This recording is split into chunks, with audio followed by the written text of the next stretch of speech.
Bismillahirrahmanirrahim. Alhamdulillah wassalatu wassalamu ala Rasulillah wa ala alihi wa sahbihi wa mawalah. Asyhadu an la ilaha illallah wahdahu la syarika lah. Wa asyhadu anna Muhammadan 'abduhu wa rasuluh. Allahumma shalli ala Muhammad wa ala alihi wa sahbihi wa sallama tasliman mazida amma ba'd. Ikhwani fillah azakumullah. Kita kembali melanjutkan kitab Zadul Mustaqni. Kita masih dalam bab nawaqidil wudu. Bab pembatal wudu. Dan kita yang terakhir dalam pertemuan kita yang kemarin membahas tentang batalnya wudu yang ketujuh, yakni akul lahmi jazur, makan dagingnya onta.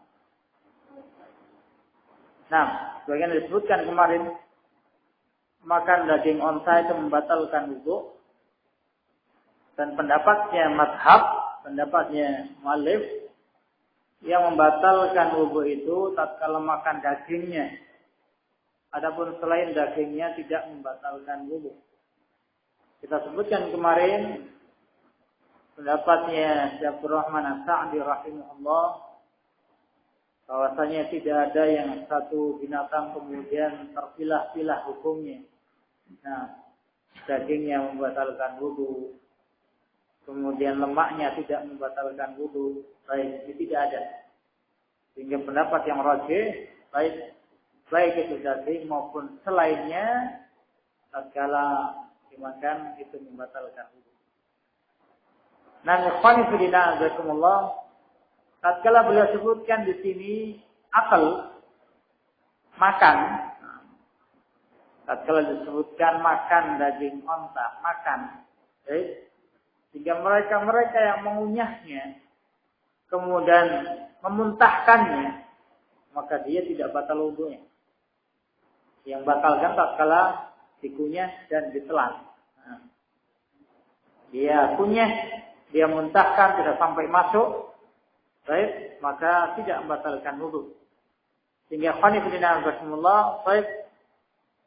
Demikian pula Syekh Muhammad bin Shalih Al-Utsaimin rahimahullah, beliau menyebutkan satu masalah dalam perkara ini, apakah seseorang tatkala makan dengan kuah marok, jadi kuah yang di situ ada daging ontanya,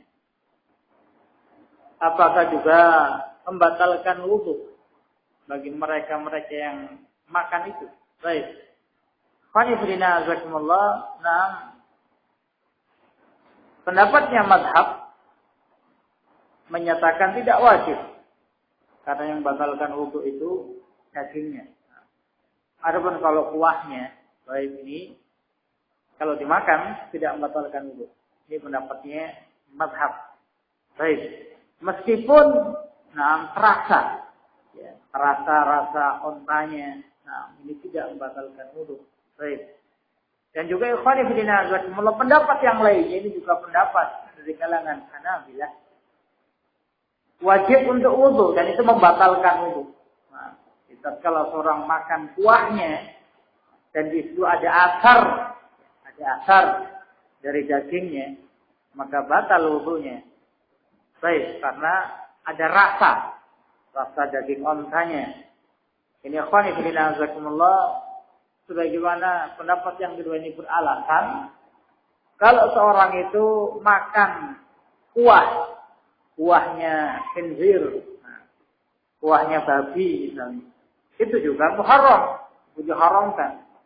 Baik, meskipun tidak daging yang besar yang dia makan, tapi sebatas kuah yang baik tidak diambil dagingnya. Nah, itu juga termasuk yang membatalkan wudu. Baik, ikhwani fillah azakumullah. Jadi maknanya kalau kuahnya itu daging onta. Dan Muhammad bin Shalih Al-Utsaimin rahimahullah, beliau berpendapat kesimpulannya fal ahwat ayyatawaddo. Untuk lebih hati-hatinya seorang itu berwudu setelah makan kuah dari daging onta. Apalagi ikhwani fillah azakumullah, betul-betul nampak asarnya, rasanya. Mungkin ada daging kecil-kecilnya yang lembut yang ikut serta. Di dalam kuah itu, tentunya lebih kuat lagi, untuk kita berwudu. Ini ikhwani fillah azakumullah. Kemudian ikhwani fillah azakumullah, tidak disebutkan dalam nas kenapa daging onta itu membatalkan wudu.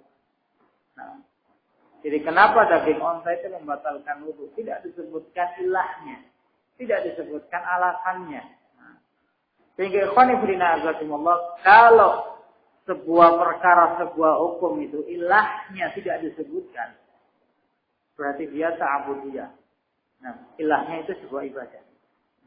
Kenapa kok dilarang? Kenapa kok daging onta itu membatalkan wudu? Tidak disebutkan ilahnya, tidak disebutkan alasannya. Alasannya yaitu yang penting itu membatalkan wudu, namanya ta'budiyah. Maka ikhwani fillah azakumullah, kalau sebuah hukum itu ilahnya tidak disebutkan, maka dia tidak bisa dikiaskan dengan yang lainnya. Karena kias itu disamakan ilahnya. Tatkala khamr diharamkan. Khamr diharamkan karena dia menutupi akal. Menutupi akal, maka segala makanan dan minuman yang kemudian menyebabkan bagi orang yang mengkonsumsinya tidak sadar misalnya, yang bikin tertutup akalnya, maka dikiaskan hukumnya. Karena ilahnya jelas. Adapun ikhwani fillah azakumullah, tentang masalah kenapa daging onta itu membatalkan wudu, tidak disebutkan ilah. Maka ikhwani fillah azakumullah, kemudian dibahas para ulama bagaimana hukumnya kalau seorang makan dari daging burung onta. Dari dagingnya burung onta. Sebagian menyatakan batal wudunya. Kenapa kok batal? Dikiaskan dengan daging onta. Kiasan bagaimana? Sama-sama ontanya namanya. Ini onta, ini burung onta. Karena sama-sama namanya dikiaskan. Dalam keadaan ikhwani fillah azakumullah, ilahnya itu ta'budiyah. Tidak bisa dikiaskan. Kenapa daging onta itu membatalkan wudu? Ta'budiyah, tidak disebutkan ilahnya. Kalau disebutkan ilahnya misal, dengan nafs yang sahih, yang sore misalnya, daging onta itu membatalkan wudu karena ini. Maka daging apapun, kalau dia ilahnya sama dengan daging onta, maka dia batal. Itu bisa dikiaskan. Tapi untuk daging onta ini, ilahnya nggak disebutkan.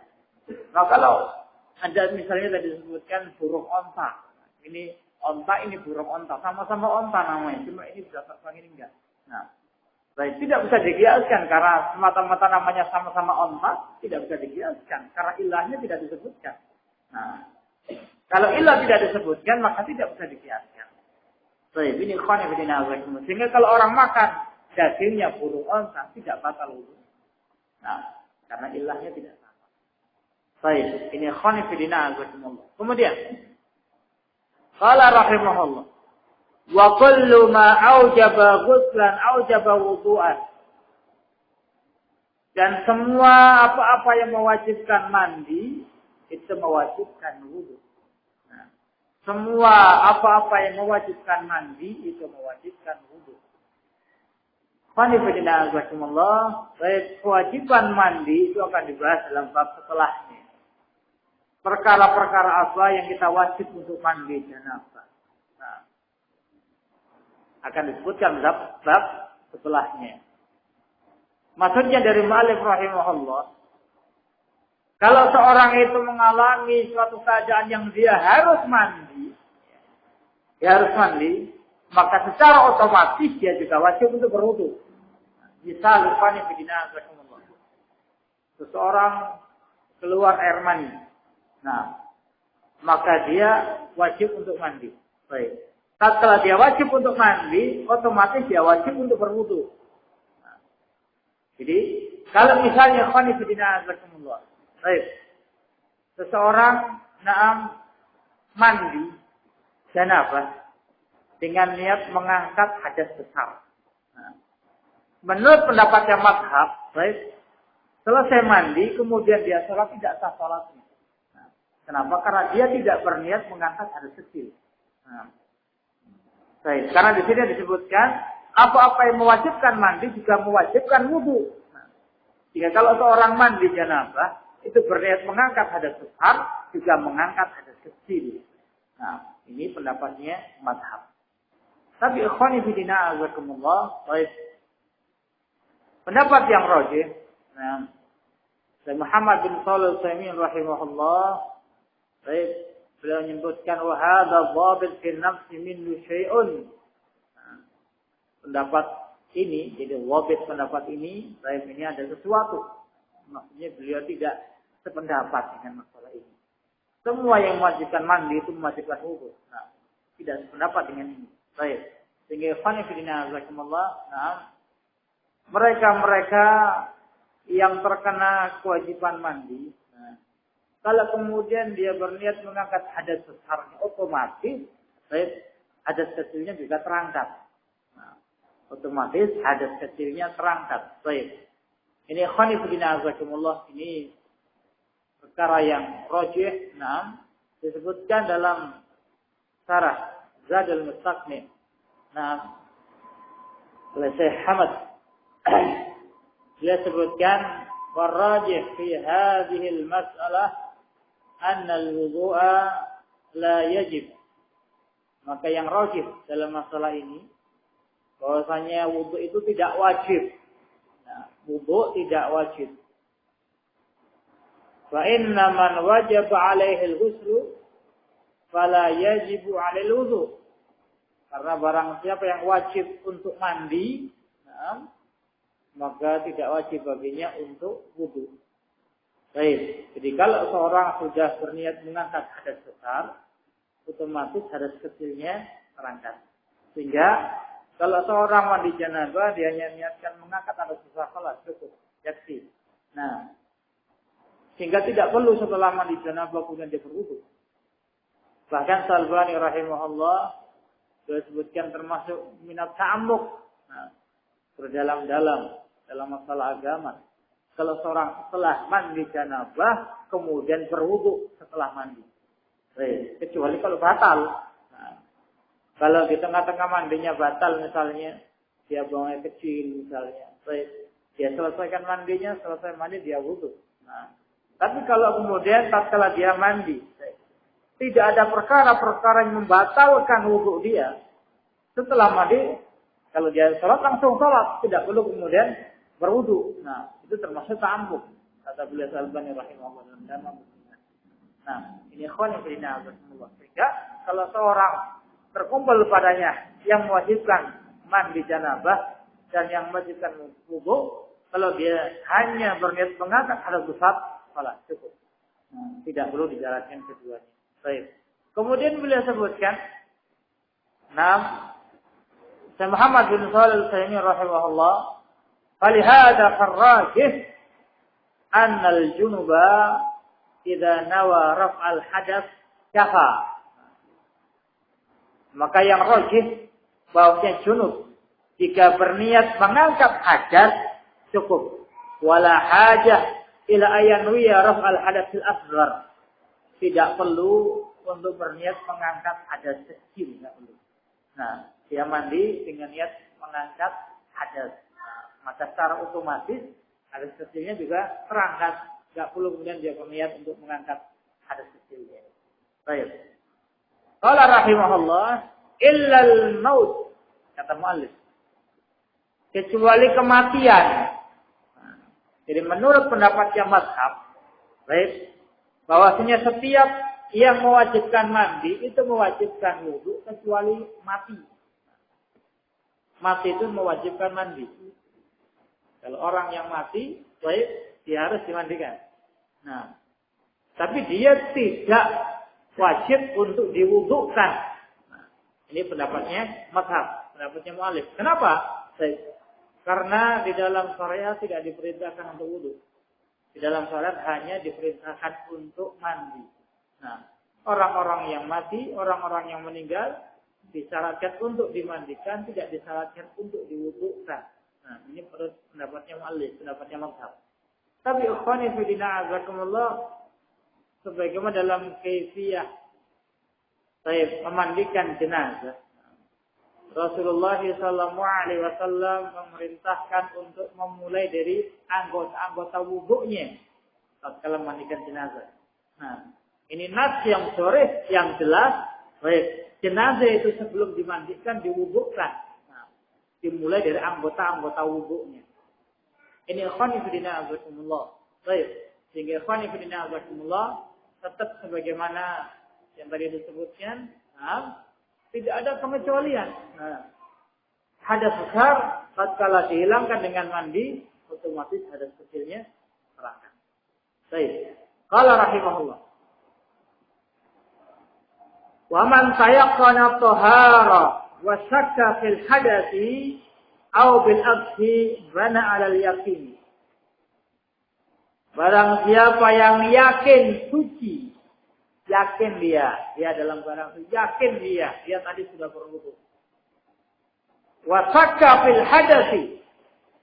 Kemudian dia ragu-ragu. Ini wudu saya batal atau tidak? Nah, tapi dia wudunya sangat-sangat yakin. Jelas, dia tadi itu berwudu jelas. Tapi, baik, dia ragu. Ini wudu saya sudah batal atau belum? Nah, ragu-ragu dia. Baik, bana 'alal yakin. Nah, dibangun di atas keyakinan. Berarti dibangun di atas yang yakin dalam keadaan suci. Nah, karena wudunya dia yakin, sangat yakin tadi dia wudu. Nah, sehingga perkara yang yakin tidak bisa dikukurkan dengan perkara yang ragu-ragu. Karena baik, hadasnya dia itu ragu-ragu. Nah, belum pasti. Tadi saya batal atau tidak? Dihukumi hukum asalnya dalam keadaan baik dia suci. Karena dia yakin dalam keadaan suci. Nah, au bil'aq atau kebalikannya. Nah, dia dalam keadaan yakin batal wudunya. Nah, batal wudunya. Bangun tidur misalnya, dia belum wudu sama sekali. Nah, yang tidur itu membatalkan wudu. Baik. Kemudian dia ragu. Bangun tidur tadi saya sudah wudu atau belum? Nah, baik. Maka dibangun alal yakin. Nah, di atas keyakinannya. Baik. Antara dia wudu dengan dia tidur. Nah, mana yang lebih yakin? Jelas tidurnya yakin dia. Nah, tadi saya tidur jelas itu membatalkan wudu. Adapun wudunya, nah dia masih ragu-ragu. Tapi sudah wudu atau belum, maka dihukumi batal wudunya. Dia dalam keadaan berhadas. Nah, ini ikhwan fillah azakumullah. Jadi, perkara yang ragu-ragu tidak bisa menggugurkan perkara yang yakin. Sebagaimana Rasulullah SAW menyebutkan. Baik. Janganlah seorang kemudian membatalkan sholatnya hatta yasma'a sautan aw yajida rihan. Sampai dia mendengar suara. Maknanya suara batal. Dia kentut misalnya. Dengan suaranya dia dengar. Nah, atau dia mencium baunya. Ini untuk menambah keyakinan. Baik. Dia ragu-ragu. Nah, ini batal enggak ini? Tapi kalau cium dia baunya, baik, batal. Nah, atau kemudian dia dengar suaranya. Tapi tanpa suara, tanpa bau, dia yakin batal dia. Nah, dengan keyakinannya. Ini kalau dia ragu-ragu. Ada korinahnya, ada penguatnya. Nah, dia ragu-ragu, tapi ada korinah yang menyatakan dia itu batal. Baik. Tapi selama dia masih ragu-ragu, tidak mencium baunya, nah, kemudian tidak terdengar suaranya, maka hukum asalnya dia suci. Baik, dan tidak batal itu. Ini bana alal yakin. Baik. Kemudian ikhwani fillah azakumullah, beliau sebutkan, fa'in tayaqqanahuma, kalau kedua-duanya yakin, nah, dia yakin tadi tidur, nah, dia yakin tadi wudu, nah, atau baik setelah sholat subuh, nah, setelah sholat subuh, baik, dia berzikir. Dia berzikir, kemudian dia hadas. Ya. Dia berzikir, kemudian dia hadas. Baik. Kemudian dia wudu. Nah, dia berhadas, kemudian dia wudu. Baik. Yakin dia. Yakin hadas, yakin batal wudunya, dan yakin sudah berwudu. Nah, ini masailnya. Nah, fa'in, kalau yakin kedua-duanya sudah wudu dan pernah hadas, yakin terjadi kedua-duanya. Wa jahila sabit. Tapi dia enggak tahu. Nah, yang duluan yang mana. Dia sangat yakin sudah wudu dan sangat yakin hadas juga. Tapi dia lupa. Nah, urutannya tadi batal dulu baru wudu. Atau wudu terus batal. Nah, dia nggak tahu mana yang lebih dulu dia jalankan. Wudunya, kemudian batal, atau batal, kemudian wudu. Nah, dalam keadaan dua-duanya sangat yakin. Nah, yakin batal wudunya, yakin sudah berwudu. Tapi dia nggak tahu. Ini yang dulu yang mana tadi. Mungkin sangat-sangat lupa sekali. Nah, antara wudu dan batalnya, sampai lupa dia. Kata beliau rahimahullah, bahwa bididdi halihi qablahuma. Hukumnya lawan dari keadaan sebelumnya. Lawan dari keadaan sebelumnya. Misal ikhwani fillah azakumullah, seseorang dalam keadaan ba'da salat subuh, dia berzikir. Nah, kemudian dia pernah batal setelah salat subuh. Dia pernah berwudu setelah salat subuh. Nah, tapi dalam keadaan lupa, ini yang dulu wudunya atau batalnya. Maka terus sekarang hukumnya apa ini? Menurut mu'allif rahimahullah, dihukumi sebelum keduanya. Nah, dihukumi sebelum keduanya. Bidid di hali qablahuma. Lawan dari sebelum keduanya. Apa sebelum dia batal, sebelum dia berwudu? Apa dalam keadaan apa dia? Seseorang sholat subuh. Setelah sholat subuh kemudian dia berzikir. Qiraatul Quran. Nah, ba'da subuh dia batal wudunya dan sudah berwudu. Nah, jadi ada dua perkara yang dia jalankan ba'da subuh itu. Pernah batal wudunya dan sudah berwudu. Nah, tapi lupa mana yang lebih dulu. Kalau dia tahu mana yang lebih dulu, ini malah nggak menjadi masalah. Nah, kalau mana yang lebih dulu berarti dihukumi yang terakhir. Nah, oh saya ingat wudu dulu, berarti kamu hadas. Nah, saya dihukumi yang terakhir. Sekarang dalam keadaan dia lupa. Ini dua-duanya yakin. Tapi mana yang pertama? Maka kata Malik rahimahullah, bahwa bididi hali qablahuma. Nah, sebelum keduanya ini apa posisinya dia? Suci atau hadas? Sebelum terjadi keduanya. Sebelum dia wudu atau hadas, apa posisinya dia? Seseorang sholat subuh. Nah, setelah sholat subuh dia qiraatul Quran. Kemudian berhadas dan wudu. Nah, tapi dia lupa. Wudu dulu baru hadas, atau hadas terus wudu. Nah, berarti sebelum keadaan dua ini apa posisi dia? Suci atau suci. Nah, karena dia setelah sholat subuh. Nah, maka hukumnya sekarang kebalikan lawan dari hukum sebelum keduanya. Nah, kalau dia suci, maka sekarang hukumnya dia hadas. Nah, jadi kalau seorang lupa mana yang lebih dahulu, hadas atau wudu, maka dilihat sebelumnya. Sebelumnya posisinya apa? Kalau ini lupa berarti sebelumnya yakin dia. Oh, dalam keadaan suci. Kok yakin? Iya, karena sholat subuh. Nah, sholat subuh harus suci. Kalau kamu sebelum kedua ini suci, berarti sekarang hukumnya hadas. Nah, kamu harus wudu. Ini ikhwani fillah azakumullah. Nah, ini pendapatnya muallif, pendapatnya mazhab. Kemudian disebutkan dalam syarah Syekh Zadul Mustaqni oleh Syekh Al-Hamad, beliau sebutkan wa sahih yajibu alaihi al-wudu. Nah, pendapat yang sahih wajib bagi dia untuk wudu. Lianna fi hadhil halah, karena dalam keadaan yang demikian dia tidak tahu mana yang lebih dahulu. Lam yasbut wudu'uhu la yaqinan wala dhannan. Wudu yang dia yakini tidak sabit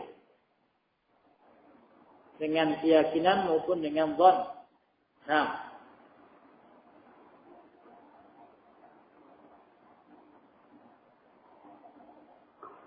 idzan kalau begitu in tayaqqana isnaini, kalau dia yakin dua-duanya, yakin sudah berwudu, yakin juga pernah batal wudunya, yajibu alaihi ayyatatahhar, wajib baginya untuk bersuci. Nah, ini pendapat saya. Jadi dalam masalah ini pendapat mazhab itu ada dua. Yang pertama yang disebut dalam alif lawan dari keadaan sebelum keduanya. Dan yang kedua otomatis harus berwudu. Karena kedua-duanya sama-sama yakin. Kalau sama-sama yakin ini bertentangan. Wudu sama hadas ini perkara yang bertentangan. Baik. Maka pendapat yang kedua ini dari mazhab yang dirojihkan. Nah, maka kalau kita mengalami, saya yakin saya tadi sudah berwudu, yakin juga hadas. Nah, tapi nggak tahu mana yang lebih dulu. Berarti sekarang wudu. Nah, karena baik dua perkara tadi sama-sama yakin yang dua-duanya perkara yang bertentangan. Nah, maka wudu. Baik, ini pendapat yang kedua dari mazhab. Nah, ini yang dirojihkan oleh Syekh Al-Hamad. Baik, dalam syarah Zadul Mustaqni. Baik. Kemudian, qala rahimahullah, wa yahrumu 'alal muhditsi wa yuhramu 'alal muhditsi masul mushaf. Diharamkan bagi orang yang berhadas untuk memegang, menyentuh mushaf. Nah, mushaf disebutkan oleh Muhammad bin Shalih Al-Utsaimin rahimahullah definisi mushaf dalam syarahnya, al-mushafu ma kutiba fihi al-Qur'an. Mushaf itu apa-apa yang ditulis padanya Al-Qur'an.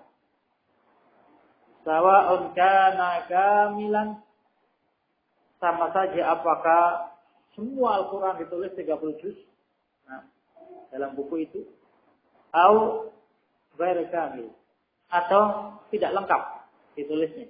Nah, mungkin hanya ditulis 1 juz misalnya. Baik, maka dia itu mushaf. Nah,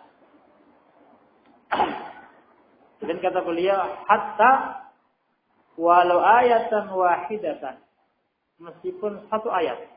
Nah, dari Al-Quran kutibat fi waraqatin, ditulis di secarik kertas. 1 ayat, nah, yang ditulis di secarik kertas. Walam yakun ma'aha ghairuha, tidak ada selainnya selain ayat itu. Nah, secarik kertas dituliskan misalnya 1 ayat dan tidak ada tulisan yang lain. Nah, hanya ayat Al-Quran saja. Maka secarik kertas ini disebut mushaf. Nah, jadi tarik kertas ini disebut mushaf, yang tidak boleh bagi orang yang berhadas untuk menyentuhnya. Baik, ini ikhwani fillah azakumullah. Ini pendapatnya baik mazhab, pendapatnya mazhab Imam Ahmad. Nah, demikian pula sebagian para ulama memasukkan lauh, nah, papan, lembaran, papan tulis. Baik. Kalau dia ditulis ayat-ayat Allah, nah, maka dia disebut mushaf. Nah, jadi seorang misalnya saburah, baik, papan tulis.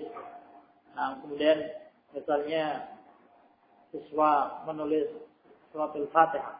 Nah, lengkap. Baik, tidak ada yang lainnya dalam saburah itu. Maka ini disebut mushaf.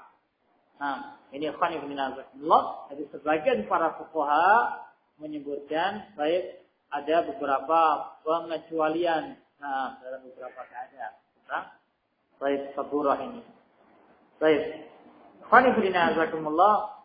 Di sini disebutkan diharamkan bagi al-muhdits. Nah, menggunakan al-Islam. Baik. Sehingga dia mencakup hadas besar maupun hadas kecil. Nah, menggunakan al-Islam. Baik. Khalifudina azakumullah. Dalam masalah menyentuh mushaf bagi orang yang hadas. Baik.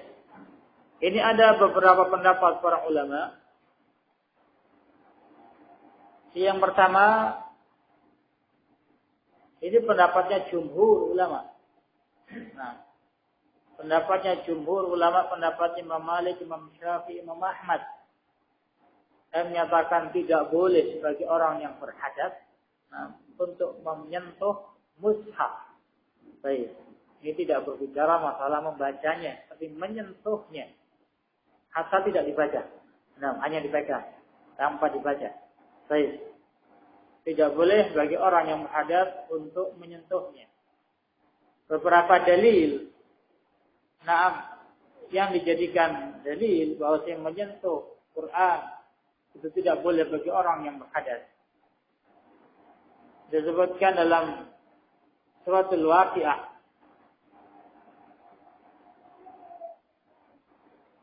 Di ayat yang ke-79. La yamassuhu illal mutahharun. Ini juga yang biasanya berada di sampul-sampul mushaf yang dicetakkan dalam negeri. Nah, cantumkan ayat ini. La yamassuhu illal mutahharun. Tidak menyentuhnya kecuali orang-orang yang disucikan. Baik. Ini dalil yang pertama. Kemudian yang kedua, dari hadisnya Amr bin Hazm yang Rasulullah SAW menulis surat kepada penduduk Yaman. Ini salah satunya kandungan isi surat Rasulullah, la yamassul Qur'an illa tahir. La yamassul Qur'an illa tahir. Tidak menyentuh Al-Quran kecuali orang yang suci. Nah, hadisnya disahihkan oleh Al-Albani dalam Irwaul Ghalil. Disahihkan oleh Al-Albani dalam Irwaul Ghalil. Nah, ikhwani fillah azakumullah. Baik. Kemudian pendapat yang lainnya yang berpendapat bahwasanya menyentuh Al-Quran bagi orang yang berhadas, ini tidak ada larangannya. Tidak ada larangannya. Nah, di antara yang berpendapat dengan pendapat ini, Daud Al-Zahiri, Ibnu Hazm. Dan ini yang dikuatkan oleh Syekh Al-Albani rahimahullah. Mereka menjawab dalil-dalil yang dibawakan oleh yang menyatakan tidak bolehnya. Yang pertama dalam surat Al-Waqiah tadi, la yamassuhu illal mutahharun. Nah, di sini terkandung dhamir. La yamassuhu. Tidak menyentuhnya. Nah, nya ini dhamir ini kembalinya kemana? Nah, la yamassuhu tidak menyentuhnya. Nya ini kembali kemana? Baik. Qanifidina azakumullah. Kalau kita melihat ayat-ayat sebelumnya, tadi disebutkan dalam surat Al-Waqiah ayat 79. Nah, kalau kemudian kita membaca ayat-ayat sebelumnya, baik, di ayat yang ke-77, surat Al-Waqiah ayat yang ke-77, Allah sebutkan innahu laqur'anun karim. Itu adalah Al-Qur'an yang mulia. Baik, fi kitabim maknun. Nah, dalam kitab yang senantiasa terjaga. Baik. Di sini ikhwani fillah azakumullah, menunjukkan bahwasanya Al-Qur'anul Karim yang disebutkan di sini itu adalah Lauhul Mahfuz. Nah, innahu laqur'anun karim. Itu adalah Al-Qur'anul Karim fi kitabim maknun. Nah, itu adalah Al-Qur'an yang berada di Lauhul Mahfuz. Bukan Al-Qur'an yang ada di dunia. Baik. Sehingga la yamassuhu, tidak menyentuhnya illal mutahharun, kecuali orang-orang yang disucikan. Bukan mutatahhirun. Ini illal mutahharun. Isim maf'ul, objek. Nah, kecuali orang-orang yang disucikan. Nah, kalau mutatahhirun, orang-orang yang bersuci. Baik. Kalau manusia itu bersuci, berwudu, mandi janabah, bersuci, bukan disucikan. Nah, kalau yang disucikan itu para malaikat. Tidak menyentuhnya Al-Quran yang di Lauhil Mahfuz kecuali orang-orang yang disucikan Allah, yakni para malaikat. Ya, kembalinya dhamirhu itu bukan Al-Quran yang ada di tangan-tangan kita, tapi di Lauhil Mahfuz. Nah, ini ikhwani fillah azakumullah. Baik. Ini yang kemudian disebutkan oleh para ulama yang berpendapat bahwa yang menyentuh Al-Quran bagi orang yang berhadas. Nah, ini baik, tidak ada larangannya. Karena ayat ini menunjukkan Al-Quran di Lauhil Mahfuz. Baik. Dan sebagai penguatnya ikhwan fillah azakumullah, Allah sebutkan dalam surat Abasa ayat ke-13 sampai yang ke-16.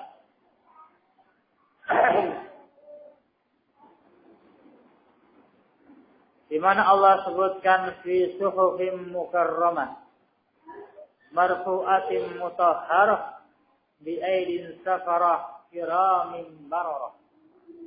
Itu semuanya berbicara masalah malaikat. Nah, semuanya berbicara masalah malaikat. Baik, ini ikhwani fillah azakumullah. Sehingga baik, ayat ini tidak bisa dijadikan dalil bahwasanya larangan untuk menyentuh mushaf bagi orang-orang yang berhadas sekarang dhamirhu la yamassuhu, baik, kembali kepada Al-Qur'an di kitabim maknun. Nah, bukan Al-Qur'an yang ada di tangan-tangan manusia. Baik. Nah,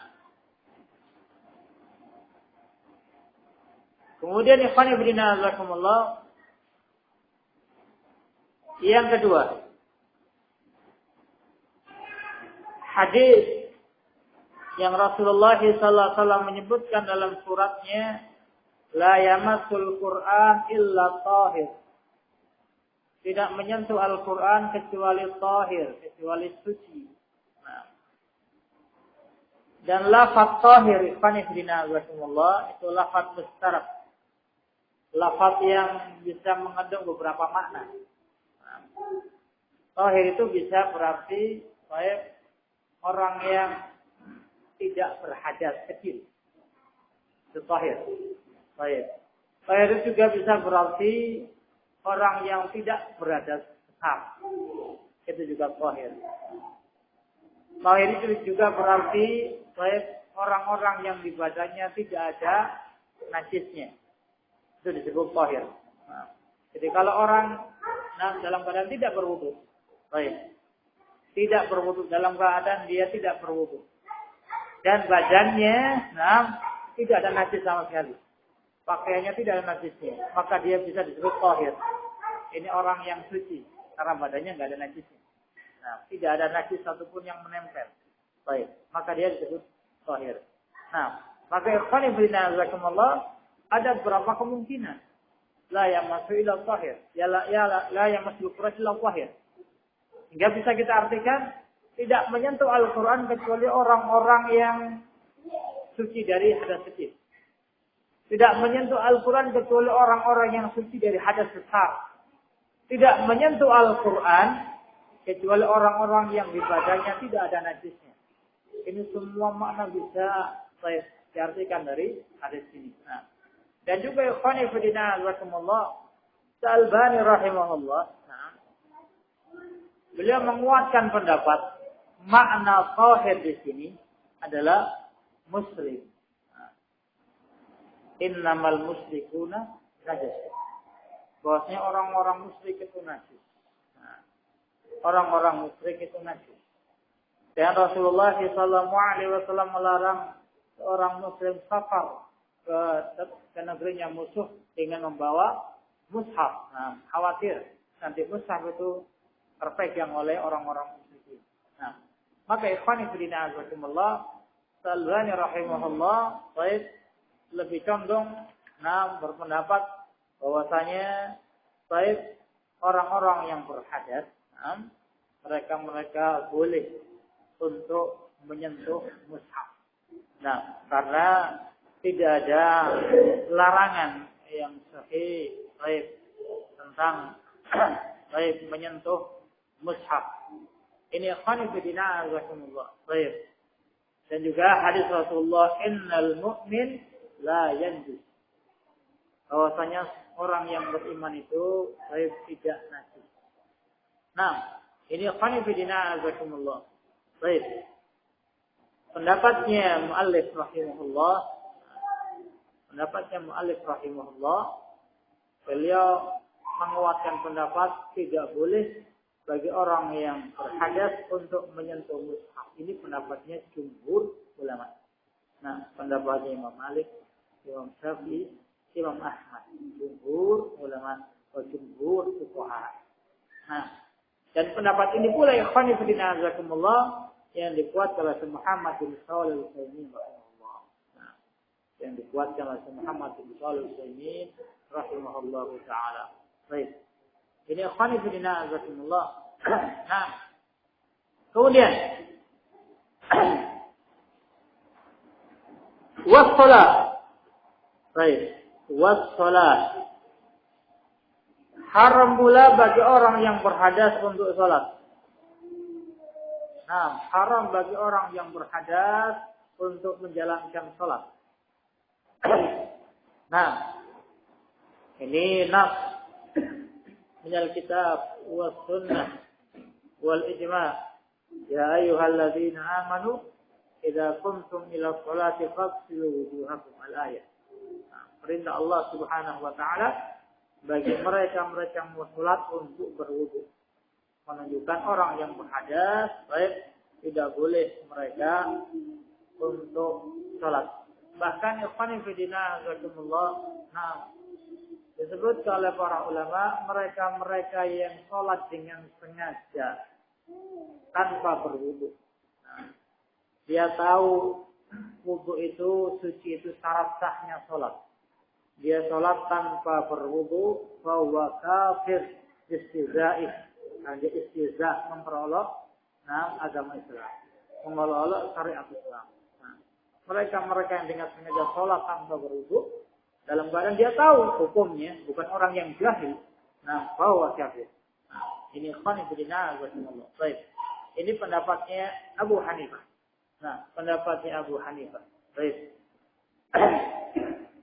Karena orang yang salat dalam keadaan dia berhadas dan dia tahu dia hadas, maka dia sebagaimana orang yang istihza, mengolok-olok agama Allah Subhanahu wa taala.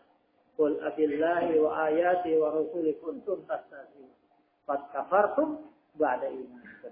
Qad kafartum, kata Allah. Kalian telah kufur setelah keimanan kalian. Kenapa? Allah menyatakan qad kafartum, karena istihza billahi wa bi ayatihi wa bi rasulihi. Ini ikhwan fillah azakumullah, ini pendapat baik dari mazhab Abu Hanifah. Adapun pendapat a'immah salasa, pendapat 3 imam yang lainnya, baik, tidak kufur. Nah, tidak sampai menyebabkan pelakunya itu kafir. Karena ini adalah perbuatan maksiat. Nah, tidak menyebabkan kekufuran. Baik. Ini khonifudina azakumullah. Nah. Kemudian juga perkara-perkara yang terlarang bagi mereka-mereka yang berhadas. Nah, at-tawaf. Tawaf. Sehingga menurut pendapat yang madhab, menurut pendapat yang mu'alif, bagi orang yang berhadas, baik, haram hukumnya untuk tawaf. Nah, baik itu tawaf dalam rangka haji, dalam rangka umrah, atau tawaf tatawwu. Nah, seseorang yang masuk ke Masjidil Haram, baik, dia tidak umrah dan juga tidak haji. Baik, kalau dia dalam keadaan berhadas, nah, maka haram baginya untuk menjalankan tawaf. Khonifidina azakumullah. Di antara dalil yang dipakai, hadis yang diriwayatkan dikeluarkan oleh Imam Tirmidzi dari Ibnu Abbas, at-tawafu bil baiti salat. Tawaf di Ka'bah itu salat. Illa anna Allah abaha fihi al-kalam. Akan tetapi Allah bolehkan tatkala tawaf itu berbicara. Sama dengan salat. Kalau salat dalam bicara, kalau tawaf baik dia boleh untuk berbicara. Fala tukallimu fihi illa bi khairin. Jangan kalian baik berbicara tatkala tawaf kecuali dengan kebaikan. Khanifidina azakumullah, hadis ini mukhtalafun fi. Hadis ini diikhtilafkan para ulama, ada yang menyatakan hadis ini marfu', ada yang menyatakan hadis ini mauquf. Baik. Kalau hadis ini mauquf dari ucapan sahabat, tidak ada masalah, tidak dijadikan hujjah. Baik. Tapi khonifidina azakumullah, di antara yang mensahihkan hadis ini marfu' adalah Syalbani rahimahullah. Nah, beliau mensahihkan hadis ini, baik, ini termasuk hadis yang sahih. Sehingga khonifidina azakumullah, tinggal sekarang apa makna baik bahwasanya tawaf itu adalah salat. Dalam keadaan dalam beberapa perkara ada perbedaan-perbedaan antara tawaf dan salat. Baik. Yang disebutkan dalam hadis ini, tawaf itu dibolehkan untuk berbicara. Baik. Adapun salat, tidak diperbolehkan untuk berbicara. Dan juga ikhwan fillah azakumullah, ada juga beberapa perkara-perkara yang lainnya. Sehingga para ulama mukhtalafun fi, ikhtilaf tentang masalah hukumnya tawaf bagi orang-orang yang berhadas. Syekhul Islam Ibnu Taimiyah rahimahullah dan juga murid beliau Ibnu Qayyim rahimahullah berpendapat bahwasanya tidak dipersyaratkan baik tawaf itu dalam keadaan suci. Nah, tidak dipersyaratkan tawaf itu dalam keadaan suci karena tidak ada satu dalil pun yang memerintahkan baik orang-orang yang tawaf untuk dalam keadaan suci. Nah, ikhwani fillah azakumullah, ada perbuatan Rasulullah sallallahu alaihi wasallam. Nah, tatkala beliau mau tawaf, beliau berwudu. Beliau mau tawaf, beliau berwudu. Tapi semata-mata perbuatan Rasulullah sallallahu alaihi wasallam tidak menunjukkan itu perkara yang wajib. Nah, di semata-mata perbuatan Rasulullah tanpa adanya qaul beliau yang menunjukkan, yang memerintahkan, maka tidak bisa dihukumi itu perkara yang wajib. Nah, sehingga ikhwani fillah azakumullah, baik, Syekhul Islam Ibnu Taimiyah rahimahullah berpendapat tidak dipersyaratkan. Nah, tidak dipersyaratkan Baik, bagi mereka-mereka yang tawaf itu untuk dalam keadaan suci. Karena kembali kepada bara'atu asliyah, hukum asalnya. Qanifina azakumullah, tapi tentunya al-afdal, yang paling afdal, seorang tawaf dalam keadaan suci. Nah, meskipun dalam keadaan hadas boleh. Seorang tawaf dalam keadaan hadas itu boleh. Tapi lebih afdalnya seseorang dalam keadaan suci waktu tawaf. Ini qanifina azakumullah. Baik. Masalah ini pula qanifina azakumullah yang disebut oleh Muhammad bin Shalih Al-Utsaimin rahimahullah. Nah, wala fakka, kata beliau rahimahullah, annal afdal ayyatufa bi taharatin bil ijma'. Dan tidak diragukan bahwasanya yang lebih afdal, baik, bahwa dia tawaf dalam keadaan suci. Nah, ini kesepakatan para ulama. Baik, afdaliyah bukan persyaratan. Nah, afdaliyah dan bukan persyaratan. Baik. Ini khonifidina azakumullah. Nah, karena khonifidina azakumullah, antara tawaf dengan sholat, ini ada beberapa perbedaan. Nah, bukannya sekedar berbicara. Ada perkara yang lainnya yang beda antara sholat dengan tawaf. Di antaranya, makan, minum. Nah, ini tawaf tidak ada masalah. Tidak batal tawafnya seorang tatkala makan atau minum.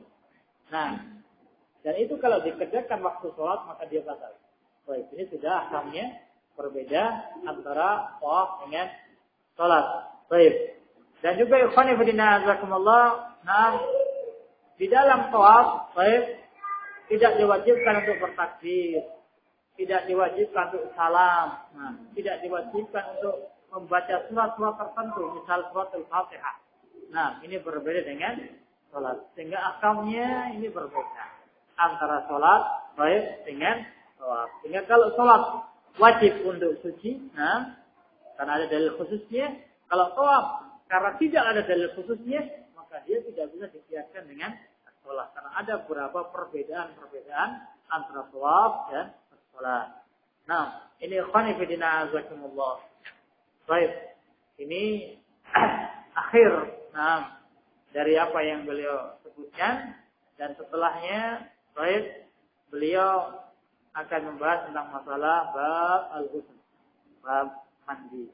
Wallahu a'lam bishawab.